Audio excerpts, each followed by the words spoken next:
for the width of the lacing bars, okay, we have a criteria. It shall be 3 times the nominal diameter of the bolt. Next, so as I have told, we can use either flat steel plates for lacing, or we can use angles and channels also for lacing. So next clause is for thickness of that flat facing bars. So if I use flat facing bars as lacing systems, okay, the thickness of that shall not be less than 1/40th of its effective length for single lacing and 1/16th of its effective length for double lacing. Next, the lacing bars shall be inclined at 40 degree to 70 degrees to the axis of the built up member. So this inclination from left compression member to the right and again right to left, that inclination should be in between 40 degree to 70 degrees. Okay, the distance between two members should be kept so as to get radius of gyration about y axis greater than or equal to rzz, where ryy is the radius of gyration about weaker axis and rzz is the radius of gyration about stronger axis.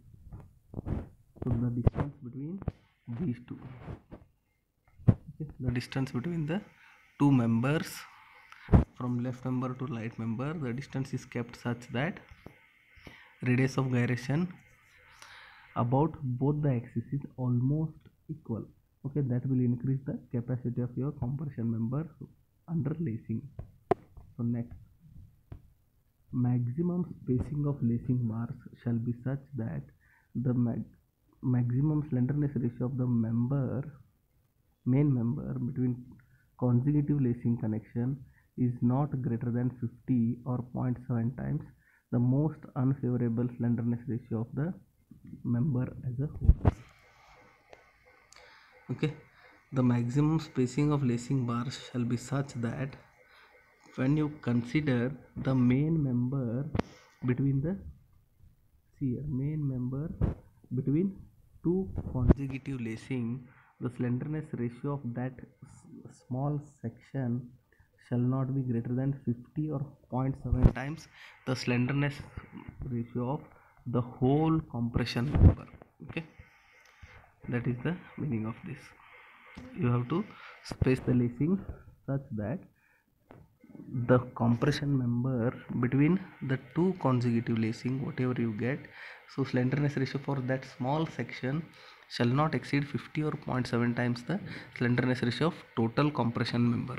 Okay, next, the lacing shall be designed to resist transverse shear of 2.5% of the axial force in column.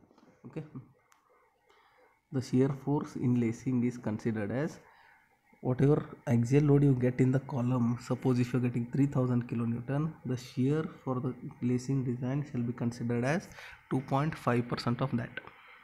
If there are two transverse parallel systems, in case of double lacing, okay, we have to 50% of total transverse shear for each lacing system. Okay, if the column is subjected to bending, again the shear force arising due to bending also shall be added to transverse shear, that is bending shear plus 2.5% of the column force.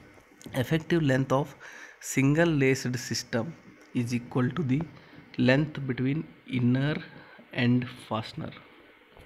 For welded joints and double laced effectively connected at intersection, effective length may be taken as 0.7 times the actual length. So whatever actual length you have, 0.7 times of that can be directly taken as the effective length in case of double laced system and welded joints. In case of single laced system, effective length will be the length from inner end to the inner end of the fastener. Okay, whatever fasteners we are seeing here on the screen, from inner end to inner end of the fastener, that will be effective length of the lacing.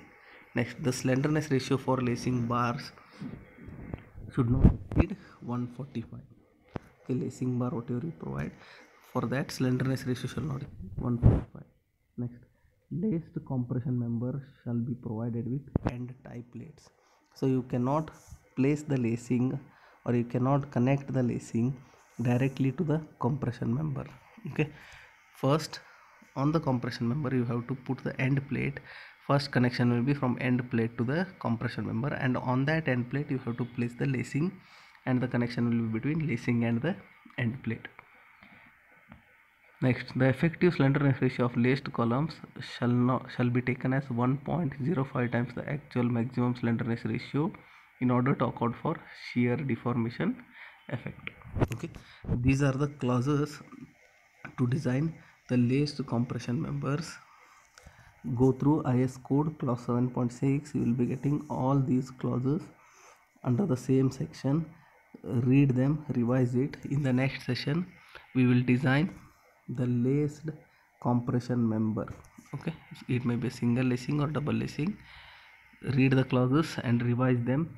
Based on these steps, these design steps, we will design a built up column which consists a lacing system. Thank you.